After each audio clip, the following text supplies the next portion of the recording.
प्यारे बच्चों, बोर्ड परीक्षा आपके सर पर है और अभी तक आपकी तैयारी कुछ भी नहीं हुई है और एग्जाम में आपको कुछ भी नहीं आ रहा है। तो ऐसी सिचुएशन में आपको क्या करना है कि जिससे आपको पूरा का पूरा भैया पासिंग मार्क्स मिल सके। तो आज के इस सेशन में बेटा मैं जो आपको बताने वाला हूं, अगर आप ये काम कर लेते हो तो कोई भी एग्जामिनर आपको फेल नहीं कर सकता। क्योंकि अगर आपके साथ ऐसा कोई सीन होता है कि कुछ भी नहीं आ रहा, बोर्ड के एग्जामिनेशन हॉल में आप बैठे हैं, आपके सामने पेपर है, आपके पास आपकी कॉपी है और उस सिचुएशन में आपको कुछ नहीं आ रहा, तो भैया वहां पे आपको लगानी है अपनी चाणक्य नीति। अब चाणक्य नीति ये कि भैया साम दाम दंड भेद कुछ भी अप्लाई करो, लेकिन हमें पासिंग मार्क्स हर हाल में चाहिए और वो मिल के रहेगा बेटा। तो कैसे वो मिल के रहेगा, उसके लिए आपको क्या करना है, ये सारी चीजें मैं आपको एक एक करके बहुत अच्छे से डिटेल में बताने वाला हूं। क्योंकि इसी तरीके से भैया आप इस चैनल की अगर बात की जाए तो यहां से हजारों ऐसे स्टूडेंट हैं जो बोर्ड परीक्षा में रैंक भी स्कोर किए हैं, रैंक स्कोर करने के साथ साथ 90+ भी स्कोर किए हैं। और इस बार भाई आपकी भी बारी है। आप भी हम चाहते हैं कि इन्हीं बच्चों की तरीके से बोर्ड की परीक्षा में भैया एकदम अच्छे से अंक लेकर आए। क्योंकि आपके पेरेंट्स भी आपसे कुछ ना कुछ उम्मीद लगा के बैठे होंगे कि बोर्ड के पेपर में हमारे बच्चे का रिजल्ट बेहतरीन आएगा, हमारे बच्चे के परसेंटेज ये आएंगे और फिर हमारा बच्चा आगे चल के ये करेगा वो करेगा। आपसे कई सारे एक्सपेक्टेशन जो है लगा के बैठे होंगे, तो भाई उन्हें भी निराश नहीं करना है। तो इसलिए बेटा आज के इस सेशन को बहुत ध्यान से समझिएगा, क्योंकि आज का ये सेशन आप सभी के मार्कशीट की दशा जो है बदल देने वाला है। तो सबसे पहली चीज तो बेटा आप ये समझ लीजिए कि एग्जाम के पेपर में अगर ठीक है आपको कुछ नहीं आ रहा और एग्जाम का पेपर आपके हाथ में है, तो भैया सबसे इंपॉर्टेंट चीज तो यह है कि आपको कॉपी को ब्लैंक नहीं छोड़ना है। तो अब आपके मन में यह आ रहा होगा कि सर हमें कुछ आ ही नहीं रहा, तो हम कॉपी में लिखें क्या। भाई अगर आपको कुछ भी नहीं आ रहा तो कॉपी में क्या लिखा जाए, क्योंकि इसमें आप थोड़ा सा पेशेंस रखिए, थोड़ा सा अपने आप को रिलैक्स करिए, अपने दिमाग को लगाइए भाई, और अपना भाई कॉन्फिडेंस स्किल जो कुछ भी आपके अंदर है उन सभी चीज को थोड़ा सा पेशेंस के साथ पेपर को फिर से एकदम अच्छे से पढ़ने की कोशिश कीजिए। क्योंकि पूरे पेपर में कम से कम 40% चीजें ऐसी होती हैं जो बहुत आसान होती हैं और उसका आंसर आप हर एक बच्चा डेफिनेटली कर सकता, बस उस की पॉइंट को पकड़ने की देरी है। अब वो की पॉइंट कैसे पकड़ा जाए, कैसे हमें पता चलेगा कि ये चीज हमने पढ़ा है, हमें यही चीज लिखनी है। क्योंकि होता क्या है कि बोर्ड एग्जाम में भाई कभी कभी क्वेश्चन सीधे नहीं पूछे जाते हैं, क्वेश्चन थोड़ा सा घुमा के आता। क्यों? क्योंकि सिलेबस आपने पढ़ा है टॉपिक के रूप में, ठीक है, सिलेबस को आपने पढ़ा है टॉपिक के रूप में, चैप्टर के रूप में, और उसी टॉपिक से क्वेश्चन जो है बना दिए जाते हैं। अब जब क्वेश्चन बनता है तो वो क्वेश्चन बेटा घुमा के पूछ लिया जाता। अब उस क्वेश्चन में जो भी आपका टॉपिक आपने पढ़ा है, उस टॉपिक का कोई भी नाम आपको अगर दिख रहा है, कुछ भी अगर आपको नहीं आ रहा, तो उस क्वेश्चन में जो टॉपिक मेंशन है बेटा उसी चीज को, वही आपका सबसे इंपॉर्टेंट कीवर्ड है, वही आपका सबसे इंपॉर्टेंट की पॉइंट है। जैसे अगर सिंपल तरीके से आपने पढ़ा है ओम का नियम, और ओम के नियम का सत्यापन कीजिए, या ओम के नियम से इस चीज को, या ओमीय परिपथ अनोमीय परिपथ, ऐसा कोई क्वेश्चन आपके सामने आता है, तो क्या ऐसे कंडीशन में क्या करना चाहिए।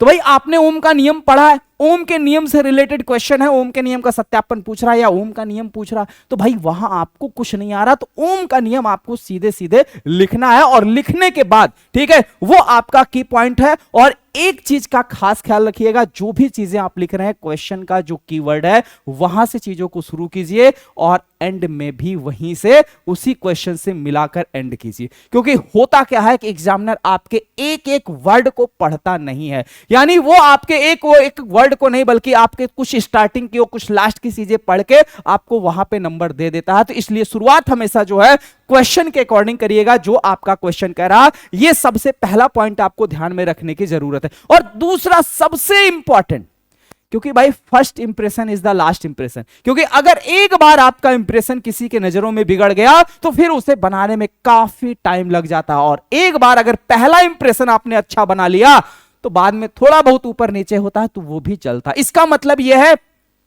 कि बोर्ड की कॉपी का जो पहला पेज है, पहले पेज पे बेटा ऐसी कभी भी कोई गलती मत करना कि आपको आंसर लिख के उसे काटना पड़े या आपने कोई गलत आंसर कर दिया हो। तो पहले पेज पे यानी शुरुआत में आपके ऐसे क्वेश्चन के आंसर होने चाहिए जो आपके बेटा बिल्कुल 100% सही हो। कैसे?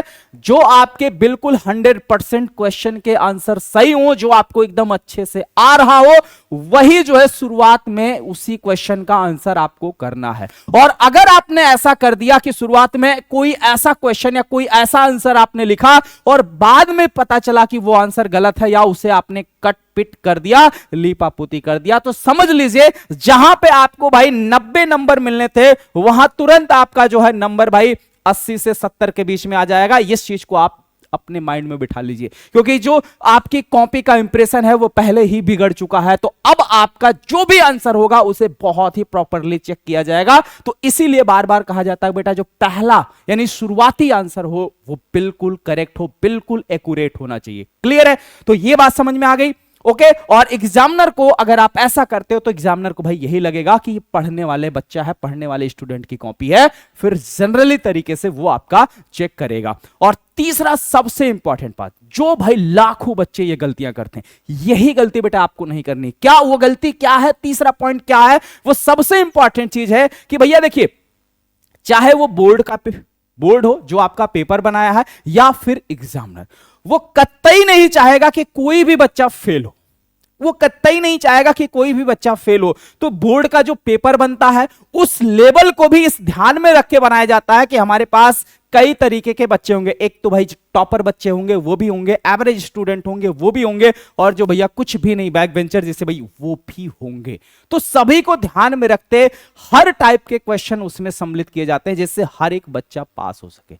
लेकिन अगर आप लिखोगे ही नहीं, कॉपी ही आपकी ब्लैंक है, तो एग्जामिनर आपको अपने घर से या खुद लिख के तो नंबर देगा नहीं।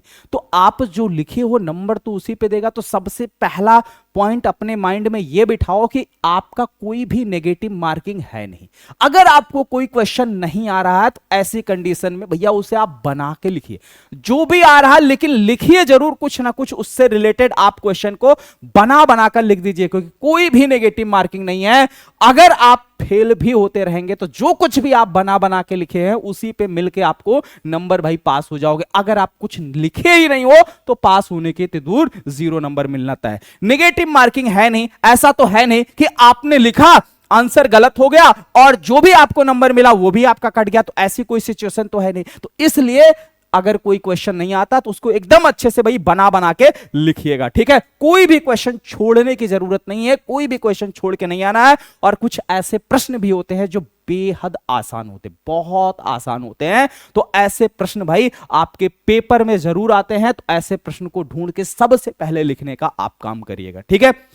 और कॉपी तो भाई आपको बिल्कुल भी ब्लैंक नहीं छोड़नी है, ये सबसे इंपॉर्टेंट चीज। अब चौथा, जो टॉपर का काम है, जो टॉपर बच्चे करते हैं, ये सबसे अहम मुद्दा है। भाई टॉपर ऐसा क्या करते हैं? भाई जिस तरीके से आप अपने घर पर भी बैठकर सब्जी रोटी दाल चावल सलाद वगैरह सब कुछ खाते हो, और वही सेम चीज, वही सेम ग्रेडियंट आप किसी रेस्टोरेंट या किसी होटल में बैठ के अगर आप खाते हो, तो वो चीज जो आप होटल रेस्टोरेंट में बैठ के खाते हो वो आपको घर वाले खाने से कुछ ज्यादा ही अट्रैक्टिव लगता है। वो भी दाल चावल सब्जी रोटी सलाद वगैरह, वो भी सेम ग्रेडियंट है, लेकिन वो आपको अट्रैक्टिव ज्यादा लगता। क्यों अट्रैक्टिव ज्यादा लगता है? क्योंकि वहां पे वो जो सामने आपके थाली लगाई गई है, जो सामने आपके खाना परोसा गया है, उसके तरीके डिफरेंट है, परोसने के तरीके डिफरेंट है। तो यहां मेरा कहना सीधा बेटा यह है कि आप आंसर जो कॉपी में लिख रहे हो उसको इस तरीके से लिखिए कि वो देखने में थोड़ा सा भाई अट्रैक्टिव लगे। तो अगर वो दिखने में अट्रैक्टिव लगेगा, लिखने का जो तरीका, अब लिखने के तरीके को अट्रैक्टिव कैसे बनाया जाता है, उसका सबसे सिंपल सा तरीका है कि जो चीज आप लिख रहे हो उसमें जो भी इंपॉर्टेंट चीजें हैं उसे आप हाईलाइट कीजिए। और आपकी अपनी जो खुद की राइटिंग है वो काफी रीडेबल होनी चाहिए। मतलब यह है कि अगर आप कुछ भी लिख रहे हो तो वो आपके अलावा कोई दूसरा भी उसे पढ़ सके। ये नहीं कि आपने लिखा और आपको खुद नहीं पढ़ में आ रहा है। तो ऐसी चीजें नहीं करनी है, क्योंकि वहां पे ऐसा तो है नहीं कि आपको इसी एक पेज पे पूरा आंसर कर देना। आपके पास पूरी कॉपी है, चाहे एक पेज पे एक आंसर करिए, दो करिए, कुछ भी करिए, लेकिन जो भी लिखिए वो बिल्कुल साफ साफ होना चाहिए। तो ये चौथा सबसे इंपॉर्टेंट इंपॉर्टेंट पॉइंट है कि ये टॉपर बच्चों की कॉपी जब भी आप देखोगे तो यही आपको अंतर मिलेगा घर वाले खाने और रेस्टोरेंट खाने वाले की, ठीक है। क्योंकि भाई टॉपर बच्चे जो होते हैं वो जो अपनी कॉपी को रिप्रेजेंट करते हैं वो बहुत ही बेहतरीन तरीके से रिप्रेजेंट करते हैं, अट्रैक्टिव तरीके से रिप्रेजेंट करते हैं। और अट्रैक्टिव तरीके से कॉपी कैसे बनाई जाती है ये भी मैंने आपको बता दिया। कैसे करना है कि सबसे पहली चीजें जो भी लिखिए वो साफ साफ लिखिए और उसमें जो इंपॉर्टेंट चीजें हैं या जो भी आपका रिजल्ट है उसे हाईलाइट करिए। अगर आप कोई न्यूमेरिकल लगाए हैं फिजिक्स में तो उस न्यूमेरिकल को जो आपका आंसर आया है उसे हाईलाइट कीजिए, उसे बॉक्स के अंदर फिट कीजिए, उसकी यूनिट लिखिए, उसका मात्रक लिखिए, ठीक है। वहां पे कलर चेंज कर दीजिए, ब्लू की जगह ब्लैक से लिख दीजिए, कुछ चीजें हाईलाइट कीजिए जो आप कर सकते हो, ठीक है। तो इससे कॉपी की सुंदरता बढ़ती है और जब कॉपी की सुंदरता यानी अट्रैक्टिव होती है तो इस पे आपको नंबर अच्छे से मिल जाते हैं, ठीक है।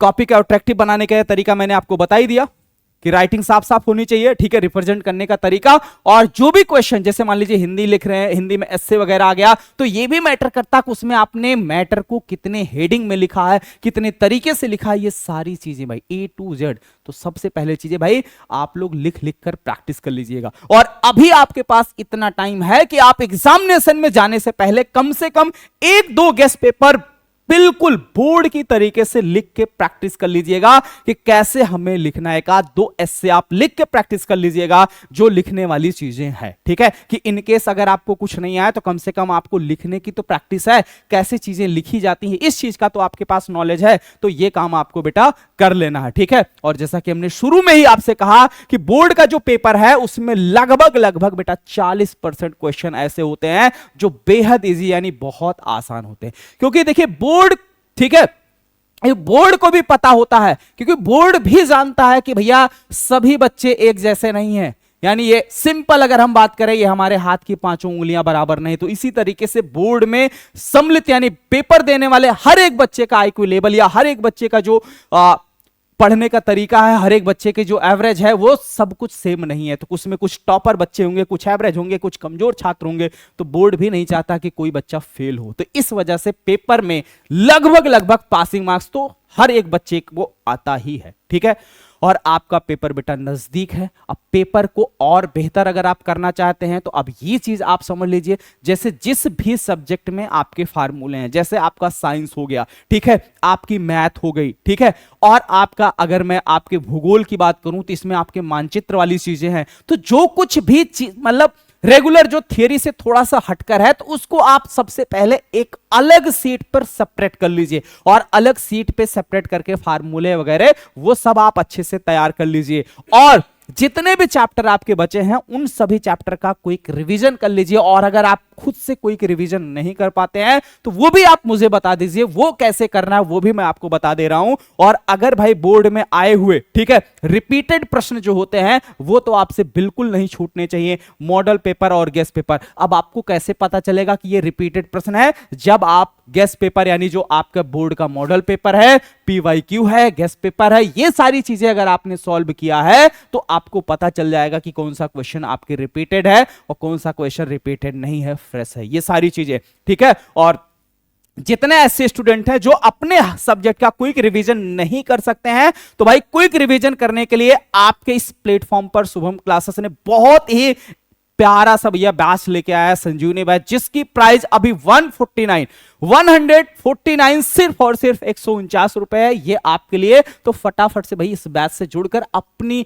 हर एक सब्जेक्ट की बहुत ही बेहतरीन तैयारी कर सकते हैं, क्योंकि आप देख रहे हैं इस चैनल से पढ़कर बोर्ड परीक्षा में state rank 1, state rank 2, state rank 6, 7, 8, 9 और एग्जाम में ऐसे हजारों स्टूडेंट हैं बेटा जो 96 स्कोर किए हैं। तो आप भी अगर इन्हीं बच्चों के तरीके से बेटा एकदम अच्छे से भैया एग्जाम में नंबर लाना चाहते हो तो आप इस संजीवनी बैच से फटाफट जुड़ जाइए, जिसकी प्राइस अभी 149 है, ठीक है। और बैच से जुड़ने में कोई भी दिक्कत, कोई भी समस्या आती है तो इस दिए गए नंबर पर आप कॉल, मैसेज, व्हाट्सएप कर लीजिएगा, बाकी सारी डिटेल जानकारी आपको मिल जाएगी, ठीक है। और ये आप सभी के लिए बेटा फ्री सोशल मीडिया ग्रुप है, इसमें भी आपके बोर्ड एग्जाम से रिलेटेड कई सारे ऐसे कंटेंट है जो आपको फ्री में मिलते हैं। तो इन इन ग्रुप से अगर आप नहीं जुड़े हैं तो नीचे डिस्क्रिप्शन बॉक्स में लिंक दिया गया है, लिंक पर क्लिक करके आप जुड़ सकते हैं, ठीक है। और फिलहाल बेटा आज के लिए इतना ही, और जिन भी बच्चों को कोई भी समस्या है वो बिल्कुल कमेंट सेक्शन में बता सकते हैं। आपकी हर एक समस्या का समाधान मैं जरूर करूंगा, और मैं चाहता हूं कि मेरे प्यारे बच्चे, जितने भी बच्चे इस सेशन को देख रहे हैं, और हर एक बच्चा बेटा अपने अपने दोस्त को ये वीडियो जरूर शेयर कर देगा, और जो भी समस्या होगी वो कमेंट बॉक्स में आप छोड़ दीजिएगा, मैं आपकी सारी समस्याओं को दूर करूंगा। और मैं चाहता हूं मेरा हर एक बच्चा भाई बोर्ड परीक्षा में टॉपर बने, 95 स्कोर करे, ठीक है, और कोई भी स्टूडेंट फेल ना हो, ऐसी मैं उम्मीद रखता हूं। तो भाई चलिए आज के लिए इतना ही, ओके, थैंक यू।